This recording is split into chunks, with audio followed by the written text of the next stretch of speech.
گھر نہیں ہے، میرا یہ نہیں ہے، میرا وہ نہیں ہے. تو میرے بھائی دولت کا مقصد تو سکون ہوتا ہے. اگر یہی سکون دولت آپ سے چھین رہی ہے، ایسی دولت کا کیا فائدہ؟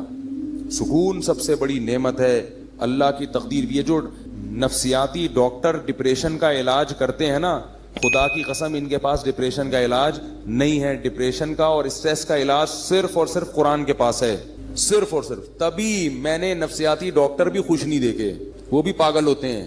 ان کو یہ ہوتا ہے مریض ہی نہیں آ رہا ہمارے پاس، اسی میں ڈپریشن کے جو ہے نا مریض بن جاتے ہیں. یار کوئی بندہ ہی نہیں آ رہا، اتنی تھوڑی فیس دی ہے اس نے. وہ اپنا علاج نہیں کر سکتا، تمہارا کہاں سے کرے گا؟ جب وہمی کا فون آتا ہے، وہمیوں کا، تو میں ان کو مسائل کا جواب نہیں دیتا، کیونکہ وہمیوں کی باتیں سننے سے مجھے ڈر ہوتا ہے کہ میں بھی کہیں وہمی نہ ہو جاؤں. حضرت وہ وضو نہیں ہو رہا، حضرت وہ طلاق کا لفظ تو نہیں نکل گیا میرے دماغ میں، اور میں سوچتا رہتا ہوں. تو مجھے یہ ہوتا ہے کہ میرے بھی دماغ میں بھی یہ بات نہ بیٹھ جائے. میں کہتا ہوں بھائی جلدی سے بھاگ جائے یار، یہاں سے بند کر یار، کسی ڈاکٹر کو دکھا جا کے. بیمار کرو ڈاکٹروں کرو نا، ہم جو نارمل لوگ ہیں ہمارا ہنسی خوشی زندگی گزارنے، ہمیں کیوں پریشان کر رہے ہو بھائی؟ تو کہاں سے کہاں بات چلی جاتی ہے. کیا بات کر رہا تھا میں، کیا بات کر رہا تھا؟ ہاں میں یہ بتا رہا تھا کہ دیکھو ڈپریشن کا جو اصل علاج ہے نا، وہ ہے تقدیر پر رضا. سب سے بہترین علاج یہ ہے کہ اللہ کا جو معاملہ میرے ساتھ ہے میں اس پر راضی ہوں. وہ مجھے اگر غریب رکھنا چاہتا ہے میں غربت میں خوش ہوں، وہ اگر مجھے 1000 گز کا بنگلہ دینا چاہتا ہے تو میں اس میں خوش ہوں. حضرت حسن رضی اللہ تعالی عنہ بہت زیادہ دولت مند تھے، اور حضرت حسن کے جو نانا تھے محمد صلی اللہ علیہ وسلم، وہ بہت زیادہ مسکین تھے. تو کسی نے حضرت حسن سے کہا کہ آپ کے پاس تو بڑی دولت ہے اور آپ کے نانا اور آپ کے والد کے پاس تو تھی نہیں. تو انہوں نے کہا بھائی اللہ اگر مجھے اس میں رکھنا چاہتا ہے تو میں اس میں خوش ہوں. آئی بس سمجھ میں بھائی، جس حال میں اللہ نے رکھا ہے بس ٹھیک ہے بھائی، تو پریشان ہونے کی چندہ ضرورت نہیں ہے. اللہ آپ کو ڈیفینس میں گھر دلا رہے وہاں رہ لو. اللہ آپ کو چاہ رہا ہے کہ آپ اورنگی ٹاؤن میں رہو تو وہاں رہ لو. اللہ چاہ رہا ہے کہ آپ گرو مندر میں رہو تو وہاں رہ لو. اللہ چاہ رہا ہے کہ مچھر کالونی میں لیاری ندی کے قریب رہو، اب آپ استطاعت نہیں ہے تو مجبوراً وہاں لے لو بھائی. مچھر کا کر لو، جالیاں والیاں لگا لو، اسپرے کر لو تاکہ بیمار نہ ہو. ٹھیک ہے نا، انجوائے کرو بس بھائی اسی میں. چرسی دیکھو کیسے انجوائے کرتے ہیں، چرسیوں کے کپڑے دیکھے آپ نے، پائپ کے نیچے اب تو ملتے نہیں ہیروئن چی، چرسی نہیں ہیروئن چی، یہ جو پائپ ہوتے ہیں نا برساتی نالے کے پائپ، اس کے اندر چرسی بیٹھتے تھے، اب نہیں ہوتے. پتہ نہیں سنا ہے خودکش حملوں میں ان کو مروایا ہے لوگوں نے. تو کسی بھی چرسی کو دے دیا یہ بیگ فلاں مسجد میں رکھ کے آ جاؤ. دہشت گردوں نے ان کو بڑا استعمال کیا ہے. اور تو ایک پڑیا پکڑا دی، پڑیا ملے گی، وہ بیچارہ پڑیا کے چکر میں خود بھی پھٹ گیا. یہ دہشت گردوں نے سنا ہے میں نے واللہ عالم کہ ہیروئنچیوں کو بہت استعمال کیا. تو ہیروئنچی جو تھے ہم جب بچپن میں دیکھتے تھے وہ برساتی نالوں کے اندر بیٹھے ہوتے تھے، برساتی نالوں کے اندر ہیروئنچی بیٹھے ہوتے تھے، اور منہ میں بھی ان کے پائپ ہوتا تھا. تو اس زمانے میں بچپن میں ایک ڈرامہ آیا تھا، میں نے توبہ کی بھی ہے، پرانی باتیں کبھی کبھی بتا دیتا ہوں. اس میں ایک ہیروئنچی کو گانا گاتے ہوئے دکھایا کہ وہ مست ہے ہیروئن میں، پی وی ہے اس نے، پائپ کے اندر بیٹھا ہوا ہے اور اس کے منہ میں بھی پائپ ہے جس میں چرس ہے. تو کہہ رہا ہے میں پائپ کے منہ میں ہوں، میرے منہ میں پائپ ہے. ٹھیک ہے، اسی کو انجوائے کر رہا ہے وہ. کہہ رہے یہ نعمت کس کے پاس ہوگی کہ پائپ کے منہ میں بھی ہو اور پائپ بھی اس کے منہ میں ہو.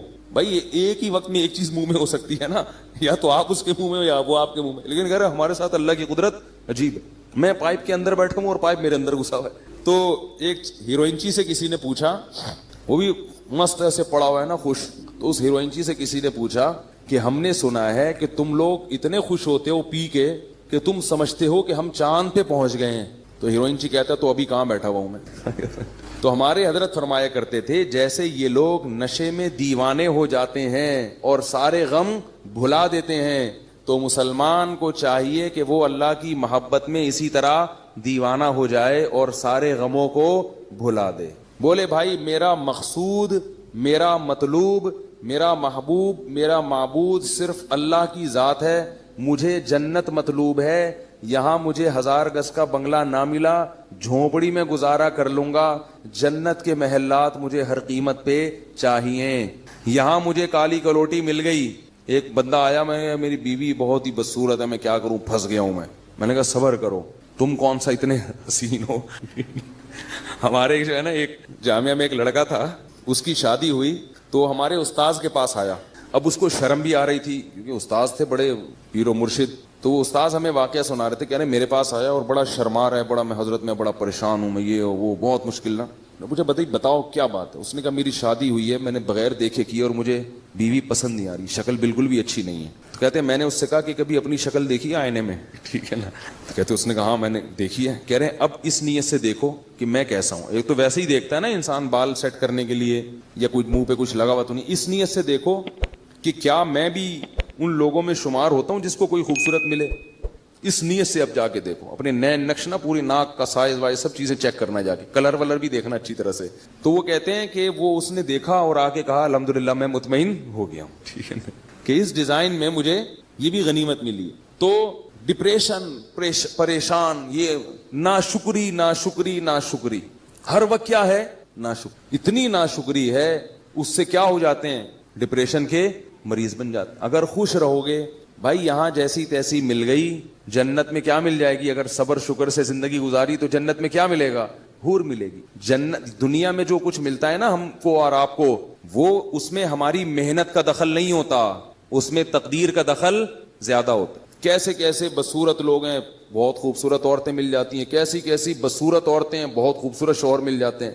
با اخلاق لوگوں کو بد اخلاق بیوی مل جاتی ہے, بد اخلاق کو با اخلاق. تو ایسے سارا سیٹ اپ چل رہا ہے. اور جنت کیا ہے, وہ تو اللہ نے نیک لوگوں کے لیے بنائی ہے. وہ تو ان کو تو اللہ نے اسپیشل حسن دیا ہے جنت کی حوروں کو. فرمایا مقصورات فی الخیام, خیموں میں بند کر دیا, تمہارے لیے بنایا گیا ان کو. تو گزارا چلاؤ بھائی, گزارا چلاؤ, سمجھ رہے ہو, زیادہ پریشان ہونے کی ضرورت نہیں ہے. ویسے بھی بڑھاپے میں سب چیزیں ختم, بڈھی ہو جائے گی پھر دیکھنا اس کو کون حسین. بڑھاپے میں نہ خود حسین رہو گے نہ وہ حسین رہے گی, سب حساب. تو تھوڑے دن کی بات ہے, تو صبر کر لو. کیا خیال ہے بھائی, یا پھر وہ کام کرو جو میں بولتا رہتا ہوں, گناہ کی طرف مت جاؤ, گناہ کی طرف مت جاؤ, اس کی ٹھکائی لگے گی. گناہ کی طرف جاؤ گے تو کیا ہوگا, حساب و کتاب دینا پڑے گا اس کو. تو اللہ تعالیٰ نے مسلمان کو ٹینشن فری بنایا ہے. مسلمان کو غم ہوتا ہے تو صرف کون سا غم, کہ یار جنت میں پہنچنا ہے میں نے, اللہ راضی ہو جائے. پھر اس حال میں اللہ اگر آپ کو پیسہ بھی دے دے, آپ کوشش کریں, ہاتھ پہ ہاتھ رکھ کے بیٹھ جانا یہ دین ہمیں نہیں سکھاتا.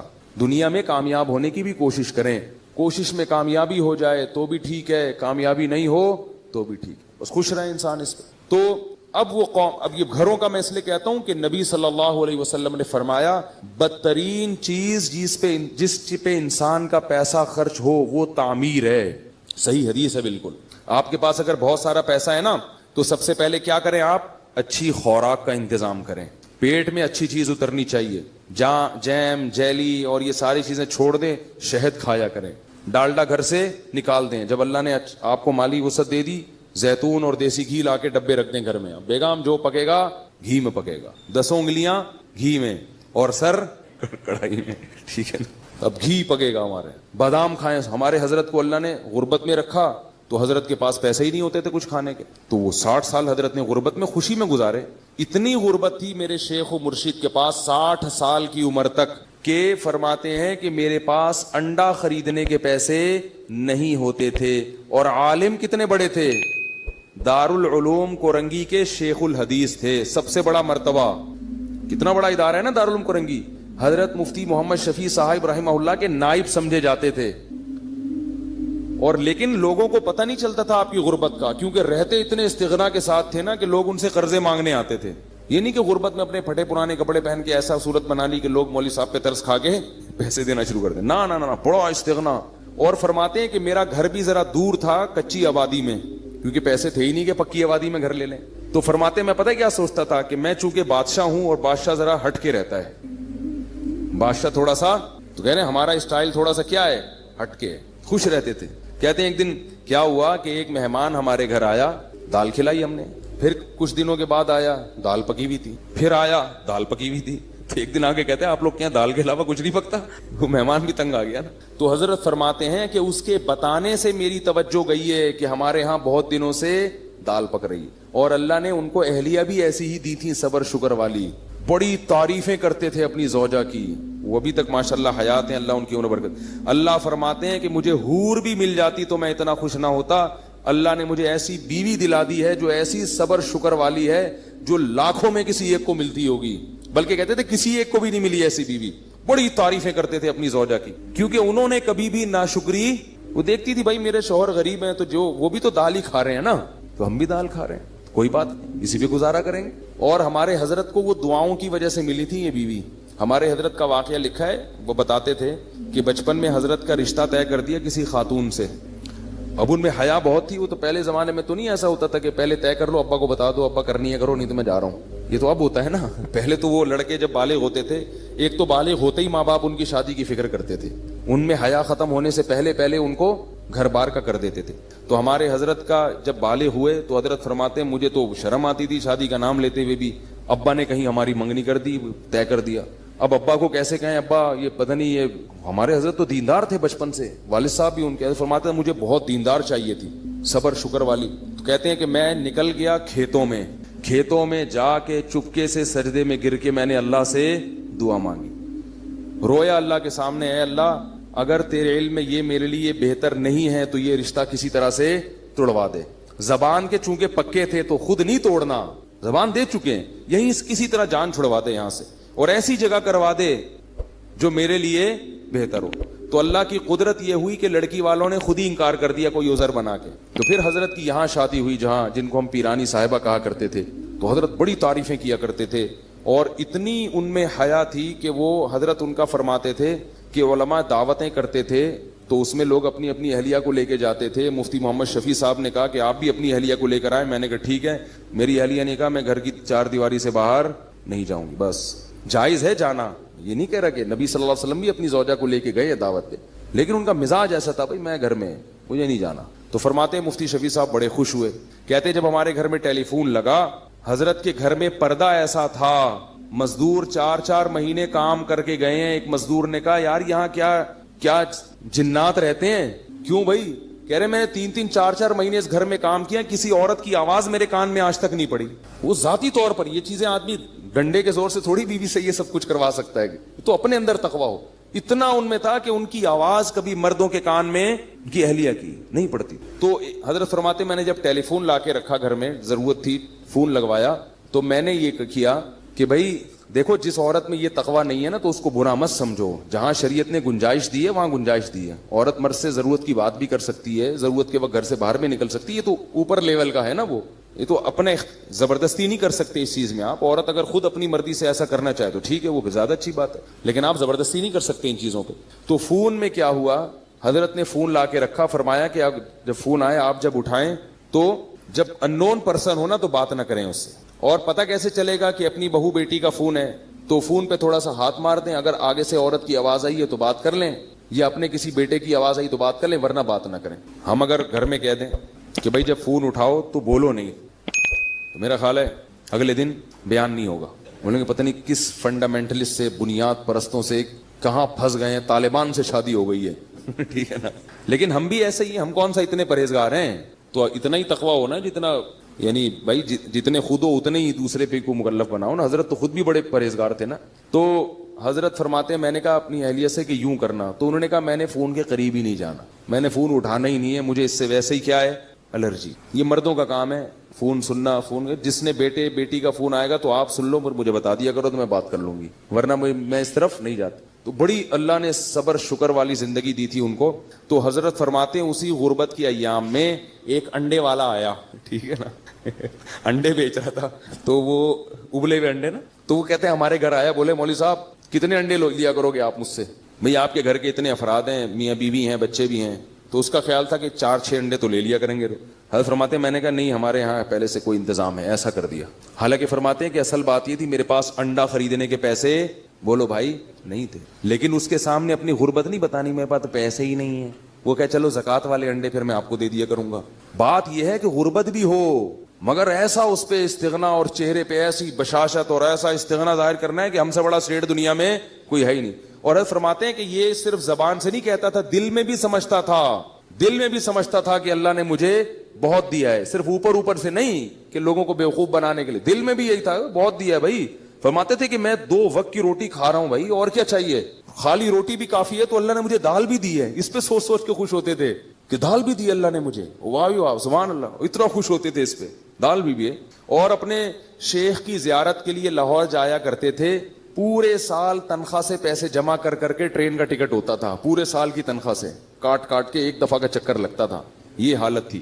اور پھر کیا ہوا ہے کہ پودوں کا بڑا تھے بڑے مزاج ان کے, غربت تھی مگر مزاج شاہانہ تھا, گرینری کا بڑا شوق تھا, پھول لگانے کا, پودے لگانے کا, خوشبوؤں کے استعمال کا. تو پودے لگانے کے لیے نا ان کے پاس وہ نہیں تھا, شاور نہیں ہوتا وہ پانی دینے کے لیے, اس میں پتہ نہیں کیا ٹیکنیکل چیز کر کے ایک شاور بنایا تھا حضرت نے, تھا بڑی صفائی ستھرائی. تو کیا ہوا کہ حضرت کی اہلیہ بیمار ہو گئی. اب میں اہلیہ کا بتاؤں کیسا توکل تھا. اہلیہ بیمار ہو گئی, ڈاکٹر کے پاس گئے تو ڈاکٹر نے کہا کہ ان کے جسم میں وٹامنس کی کمی ہے, پھل فروٹ کھانے کو, پھل فروٹ تو ملتے ہی نہیں تھے حضرت کو, غربت میں کہاں پھل کھا سکتے ہیں. تو بتایا کہ ان کو آپ پھل فروٹ کھلائیں. کیا کھلائیں؟ یہ میں صرف اپنے شیخ کے واقعات نہیں سنا رہا, مقصد یہ ہے کہ ایسی زندگی گزرے گی تو صحت بھی ملے گی, بغیر سیب کے آئرن آئے گا آپ کے جسم میں. اور ٹینشن والی زندگی گزارو گے نا, سیب کے جوس بھر بھر کے پی لو پھر بھی آئرن کی کمی ختم نہیں ہوگی. آپ فرماتے ہیں میں لے گیا ڈاکٹر کے پاس, ڈاکٹر نے کہا ان کو سیب کھلائیں, آم کھلائیں, یہ کھلائیں, وہ کھلائیں.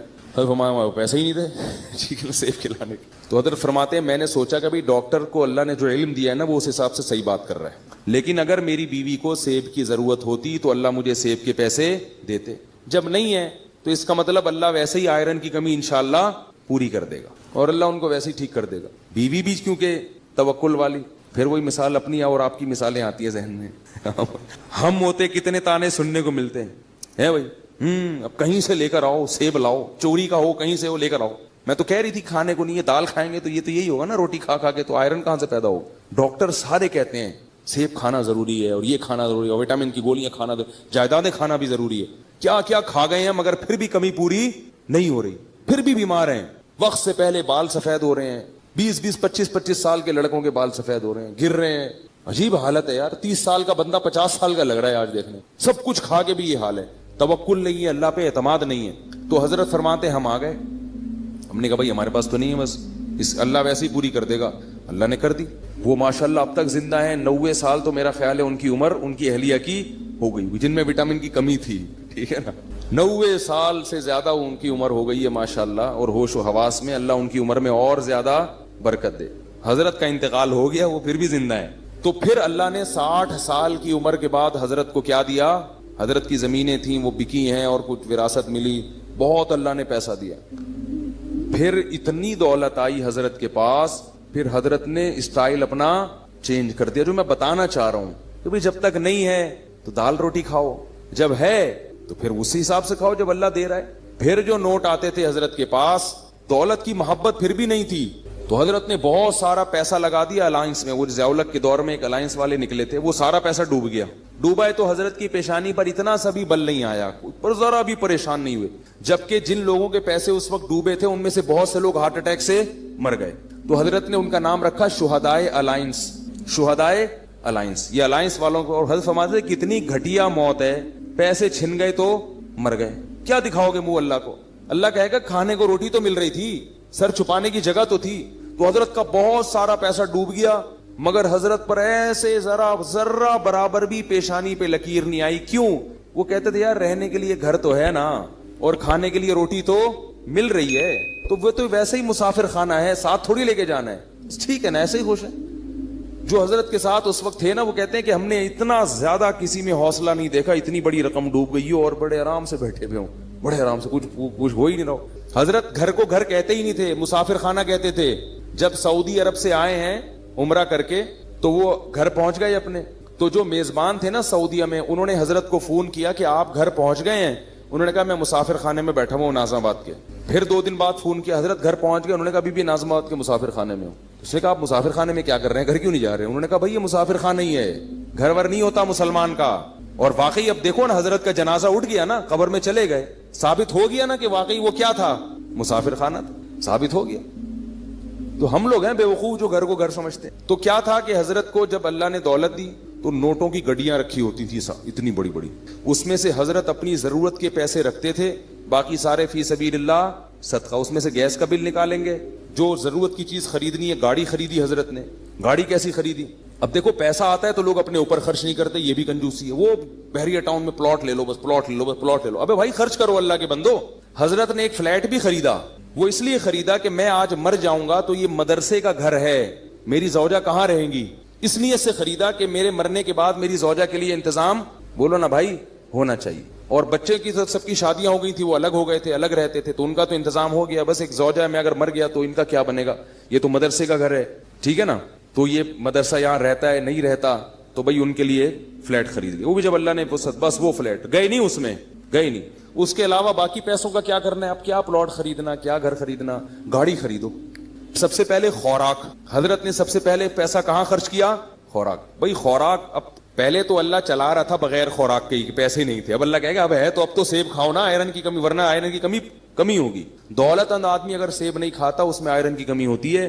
غریب آدمی کچھ بھی نہ کھائے پھر بھی فٹ رہتا ہے, کیونکہ اللہ نے اس کو دیا ہی نہیں کچھ, تو اللہ کہتے ہیں اسی میں پوری کر دوں گا میں. شیر کو آئرن کی کمی کے لیے سیب کھانا پڑتا ہے بھائی. شیر میں وٹامن سی کی کمی کہاں سے پوری ہوتی ہے, وہ صرف گوشت کھاتا ہے, اور اسی گوشت میں وٹامن اے بھی ہے, ڈی بھی ہے, سی بھی ہے, سب کچھ ہے اس میں. تو اللہ ہر چیز سے ہر چیز پوری کر سکتے ہیں. ہم خالی گوشت کھانا شروع کر دیں تو مر جائیں گے تھوڑے دنوں میں. تو اب کیا تھا کہ حضرت نے سب سے پہلے کس پہ توجہ دی, خوراک. خوراک ایسی خاندانی, اوہ ہٹو بچوں, بادام صبح اور ایک گلاس خالص دودھ, بہترین خاندانی قسم کا سیب چھلا ہوا. چھلکے فرماتے تھے, ڈاکٹر نے ایک دفعہ حضرت کو کہا کہ چھلکوں میں طاقت زیادہ ہوتی ہے, حضرت فرمایا پھر چھلکے آپ کھایا کریں. ٹھیک ہے, مزاح بہت تھا ہمارے حضرت کی, خوش ہوتا ہے نا انسان تو مزاح بھی ہوتا ہے طبیعت میں. فرمایا پھر یہ آپ کھائیں, یہ وٹامن, ٹھیک ہے نا, تو اس لیے کہ چھلکے ہضم نہیں ہوتے نا, وہ وٹامن کا کیا کرنا ہے جو ہضم ہی نہ ہو. ڈاکٹر بھی تو بعض پھینکو ہوتے ہیں, بس بول دیتے ہیں, یہ نہیں دیکھتے کہ اس کا کیا نقصان بھی ہوگا, کیا فائدہ ہوگا. چھلکوں میں طاقت زیادہ ہے. اللہ کے بندے, چھلکے اللہ نے جانوروں کے لیے بنائے, ان کو بھی تو کچھ کھانے دو. تو ساری چیزیں خود کھا جاؤ گے تو بکری کیا کھائے گی, ٹھیک ہے نا. تو اب جو ہے وہ چھلکے حضرت نے فرمایا کہ آپ کھائیں. وہ چھلا ہوا سیب کھایا کرتے تھے, میٹھا. جب سیب کا موسم ختم ہو جاتا تھا, اچھے سیب ملنا بند, تو سیب کا ناغا نہیں. حضرت کی مطالعہ بہت تھا نا, حکمت پر, ایلوپیتھک سائنس پر بھی مطالعہ تھا, اور ہومیوپیتھک پر بھی, اور حکیموں کی کتابیں بھی پڑھی ہوئی تھی حضرت نے. تو خوراک پہ بڑی ریسرچ تھی. وہ فرماتے تھے کہ نہار منہ میٹھا سیب جس نے کھا لیا تو اللہ اس کو ڈاکٹروں سے ہمیشہ کے لیے محفوظ رکھے گا. اور واقعی حضرت کو اللہ نے ڈاکٹروں سے بچایا ہوا تھا. تو جب موسم ختم ہوتا تو پھر پوری دنیا میں تحقیق ہوتی کہاں کا سیب سب سے اچھا ہے, تو پھر ٹورنٹو سے حضرت کے لیے سیب کی پیٹیاں آیا کرتی تھی. سیب کا ناغا نہیں ہونا چاہیے. بادام, سیب اور بھنے ہوئے چنے یہ کھاتے تھے. اسی طرح میں جب بھی حضرت کے گھر گیا ہوں, کھانا بڑا اسٹائلش دیکھا ہے, وی آئی پی قسم کا خاندانی کھانا تھا. کھاتے بہت تھوڑا تھے مگر کھاتے بہت اچھا تھے. پگڑی بڑی مہنگی تھی. ایک دفعہ میں نے قیمت پوچھ لی تھی, وہ اس زمانے میں بڑی ہزاروں روپے کی پگڑی تھی حضرت کی. حضرت فرماتے تھے کہ سر کی پگڑی اور سر کی ٹوپی کی قیمت آپ کے جوتے سے زیادہ ہونی چاہیے. جوتا مہنگا ہے, ٹوپی کیا ہے, سستی. اس کا مطلب سر کو اتنا پروٹوکول نہیں دے رہے, پاؤں کو عزت زیادہ دے رہے ہو. حضرت کا جو سفید رنگ کا کرتا ہوا کرتا تھا وہ بہت مہنگا تھا, بہت مہنگا. اور خوشبوئیں اللہ کی پناہ, اتنی سی خوشبوئیں. اس دور میں 95 کی بات کر رہا ہوں, 50 ہزار روپے کی 95 میں وہ حضرت نے خوشبوئیں رکھی ہوئی تھیں. اور کمرہ اتنا خوبصورت ڈیکوریٹ کیا ہوا تھا, ایسے نہیں کہ وہ اس کو چھچورا پن بنا دیا, اس کو چمک چھلو بنا دیا کمرے کو, لیکن اتنا خوبصورت کمرہ تھا حضرت کا کہ جب جاتے تھے تو بس دل چاہتا تھا کہ یہاں سے نہ نکلیں. اس میں عود کی خوشبو چل رہی ہوتی تھی ہر وقت. بڑا خوبصورت کمرہ تھا, جنہوں نے دیکھا ہے وہ جانتے ہیں. وہ تو باقاعدہ دیکھنے جایا کرتے تھے ہم. پھر حضرت کی کرسی, بیٹھنے کا, پھر 24 گھنٹے ایئر کنڈیشن میں رہتے تھے, 24 گھنٹے. بہت وی آئی پی زندگی گزاری. مکان نہیں بنایا, پلاٹ نہیں خریدا, مر جائیں گے, اپنی ذات پہ لگاؤ. ایک بس سنا دوں گاڑی خریدنے کا واقعہ, سنا ہوا ہوگا. پھر حضرت نے سوچا کہ گاڑی ہونی چاہیے. حضرت نے کیا سوچا کہ کیا ہونا چاہیے, یہ میں آپ لوگ کو بتا رہا ہوں کہ پیسے جمع مت کرو اللہ کے بندو, یہ کوئی قصے کہانیاں نہیں سنا رہا, میں قصے کہانیاں نہیں سنا رہا. حضرت نے کہا گاڑی ہونی چاہیے. گاڑی خریدنے گئے, شو روم میں گئے, تو شو روم والے سے کہا کوئی گاڑی دکھاؤ, گاڑی. اس نے کہا یہ ہے نا گاڑی. انہوں نے کہا یہ گاڑی ہے. ٹھیک ہے, یہ کوئی گاڑی ہے, اس کو گاڑی بولتے ہیں. یہ حضرت اسی اسٹائل سے سنایا کرتے تھے, یہ گاڑی. تو انہوں نے کہا یہ کیا ہے بھائی, یہ گاڑی نہیں, تو یہ گاڑی ہے, گاڑی دکھاؤ بھائی. تو کہتا ہے مولوی صاحب آپ کی رینج کتنی ہے. اس نے کہا مولوی صاحب ہیں یہ بیچارے کیا گاڑی خریدیں گے, کوئی پرانی سی ایف ایکس لینے آئے ہوں گے, زکات کے پیسوں سے جمع, کسی نے کوئی ہدیہ دیا ہوگا لفافے میں ڈال کے, کوئی جمع ہو گئے ہوں گے, تو وہ یہ سمجھ رہے تھے. اچھا, حضرت کے بیٹے سعودیہ چلے گئے تھے, مدینہ یونیورسٹی میں ان کی بڑی اچھی تنخواہیں تھیں, تو انہوں نے بڑی اچھی گاڑی خریدی تھی, بہت خوبصورت. حضرت فرماتے ہیں مجھے خیال آیا کہ میرے بیٹوں کے پاس اتنی مہنگی گاڑی ہے تو میں ان سے بھی زیادہ مہنگی گاڑی خریدوں گا. اور آگے ملفوظ دیکھو, فرماتے تھے اس لیے کہ پتہ یہ چلے کہ باپ میں ہوں, یہ میرا باپ نہیں ہے, کیونکہ ان کے پاس اچھی گاڑی آ گئی ہے, میرے پاس اگر پرانی ہوگی تو لوگ ان کو میرا باپ سمجھیں گے, اور مجھے کیا سمجھیں گے. یہ اسٹائل تھا بھائی, اسٹائل. تو فرماتے ہیں میں نے چاہا کہ میں اس سے زیادہ اچھی گاڑی خریدوں گا تاکہ پتا چلے کہ ابا کون ہے، میں ہوں. ایسا نہ ہو کہ لوگ ان کو میرا بس باپ سمجھنا شروع کر دیں. تو پھر گئے ہیں تو وہ حضرت کو گاڑی کون سی ملی ہے؟ اس وقت عراق کی جنگ ہو رہی تھی کویت سے، تو سارے کویتی بھاگ گئے تھے. تو ایک کویت کا شہزادہ گاڑی لے کے بھاگا تھا، پاکستان آیا ہوا تھا. تو حضرت نے پھر کویت کے شہزادے سے گاڑی خریدی. وہ اس گاڑی میں ہم نے بھی بہت سفر کیا اور اتنی خوبصورت VIP گاڑی تھی، بیٹھ جاؤ تو اٹھنے کا دل ہی نہیں کرتا تھا. اور فرماتے تھے پھر اس میں جو پیٹرول ڈلواتا تھا تو یہ نہیں کہ 5 روپے کا پیٹرول ڈال دو، یہ بھی کنجوس آدمی کا کام ہے، 50 روپے کا پیٹرول ڈالتا ہے. اب بھائی جب تیرے ہاتھ میں ہے گاڑی تو ٹینکی بھر دینا ایک دفعہ میں، تو کوئی لے کے تھوڑی بھاگ رہا ہے. وہ بھی دماغ میں ہوتا ہے نہیں بھروں گا نہیں، بار بار پیٹرول پمپ پہ لائن لگا کے کھڑا ہوا ہوگا مگر ایک دفعہ تسلی سے بھرے گا نہیں. تو فرماتے میں جب پیٹرول پمپ پہ جاتا تھا تو ٹینکی بھرتا تھا میں، اور وہ بھرنے میں بہت ٹائم لگتا تھا، لوگ مڑ مڑ کے دیکھ رہے ہوتے تھے بھائی کس کی گاڑی ہے یہ. تو حضرت فرمایا کرتے تھے گاڑی بڑی ہونی چاہیے، ٹینکی بھری ہوئی ہونی چاہیے. یہ حضرت کا ملفوظ تھا. جب دولت اللہ نے دی تو اسٹائل بولو نا بھائی چینج ہو گیا. تو جو اپنی ضرورت کی گاڑی کے پیٹرول کے پیسے نکال لیے، گیس بجلی کا بل نکال لیا، کھانے کے پیسے نکال لیے، اس کے بعد جتنے پیسے تھے حضرت گنتے نہیں تھے، وہ سارے فی سبیل اللہ صدقہ، گنے نہیں بس سب صدقہ. اتنا بڑا اللہ نے دل دیا تھا. یہاں تک کہ جن مدارس میں پڑھایا تھا 20 سال، ان سے جو تنخواہیں لی تھیں وہ تمام تنخواہیں واپس کر دی حضرت نے ان کو. بہت سخاوت کے دریا تھے بھائی وہ تو، ایسے ایسے نوٹ ایسے اٹھا کے نا غربا اور مساکین اور مدارس پہ اور مختلف جگہوں پہ خیر کے کاموں پہ خرچ کرتے تھے. کیسے اسٹائل سے زندگی گزاری بھائی انہوں نے، خوش، اور چہرہ ایسا چمکتا تھا، سرخ چہرہ ان کا، دیکھ کے لگتا ہی نہیں تھا ان کو کوئی بیماری. کیونکہ آدمی جب خوش ہوتا ہے بیمار تھوڑی ہوتا ہے. ایک دفعہ ڈاکٹر آئے ان کو دیکھنے کے لیے، ویسے ہی کسی نے، حضرت ڈاکٹروں کے پاس نہیں جاتے تھے، تو ڈاکٹر جب آیا نا تو انہوں نے کہا کہ اس نے کہا کہ آپ کو کوئی بیماری نہیں ہے. 78 سال کی عمر میں. حضرت نے کہا آپ کو کیسے پتا چلا؟ آپ کا جو فیس اور آپ کا جو باڈی ہے نا اس سے پتا چل رہا ہے کہ نہ آپ کو شوگر ہے، نہ بلڈ پریشر ہے، کوئی بیماری نہ، فٹ فاٹ ہے بالکل. تو اتنی زبردست صحت تھی. لیکن اس کے باوجود حضرت پھر کیا کرتے تھے؟ موت کے لیے تیار. ہمارے ہاں کسی کے پاس پیسہ ہو، صحت بھی ہو تو کہے میں مروں نہیں باقی سب کچھ ہو جائے. تو حضرت فرماتے تھے کہ جب بیمار ہو گئے نا آخری وقت میں، تو علماء کچھ ملنے کے لیے آئے. انہوں نے کہا آپ کی طبیعت بہت خراب لگ رہی ہے، آپ کو، ہم آپ کو دیکھ کے پریشان ہو رہے ہیں. تو فرمایا کہ 75 سال کی عمر میں آدمی نہیں مرے گا تو کب مرے گا بھائی؟ ٹھیک ہے نا، مرنے تو آرام سے، خوشی خوشی دنیا سے گئے ہیں. آپ تو مرنے کا ٹائم ہے، کوئی بات نہیں، اب جانے. اور فرماتے تھے کہ میں 63 سال کی جب میری عمر ہوئی تھی تو مجھے اس کے بعد سے پھر زندہ رہتے ہوئے شرم آنے لگی تھی. کہتے تھے میں سوچتا تھا کہ نبی صلی اللہ علیہ وسلم 63 میں چلے گئے تو ابھی تک ہے یہاں پہ، ٹھیک ہے نا. کہتے مجھے شرم آتی تھی یار میں ابھی بھی زندہ ہوں. اور فرماتے تھے کہ جب میرے بچوں کے بھی بچے ہو گئے تو وہ مثال دیتے تھے کہ جب پلیٹ فارم پہ نئی گاڑی آتی ہے تو پرانی والی گاڑی کو پلیٹ فارم چھوڑنا پڑتا ہے. تو میں کہتا تھا میرے تو بچوں کے بھی بچے ہو گئے، میں ابھی تک پلیٹ فارم پہ بیٹھا ہوا ہوں، تو جا ہی نہیں رہا میں. تو ایسا آدمی ٹینشن لے گا کسی چیز کی؟ بولو نا بھائی. صحت کا خیال بھی کر رہے ہیں، سب کچھ ہے، بس اللہ نے جب اٹھانا تھا اٹھا لیا. کتنے آرام سے دنیا سے چلے گئے آرام سے. اور ہم لوگ ہر وقت پیسہ پیسہ پیسہ پیسہ، اس نے یہ کر لیا، میرے پاس میری تنخواہ کم ہے، اس کی تنخواہ زیادہ ہے. تو یہی تھا قوم عاد میں بڑے بڑے گھر بنا بنا کے فخر کرنا. تو اللہ نے بھائی ہمیں ان چیزوں سے منع کیا ہے، دنیا سے دل لگانے کی اجازت نہیں دی ہے. اسی سے ڈپریشن کا علاج ہوگا اور اسی سے ہماری اسٹریس ختم ہوگی. گولیاں کھانے سے یہ مسئلے حل نہیں ہوتے. اللہ تعالیٰ سمجھنے کی، عمل کی توفیق عطا فرمائے. سبحانک اللہم و بحمدک، نشہد ان لا الہ الا انت، نستغفرک و نتوب الیک.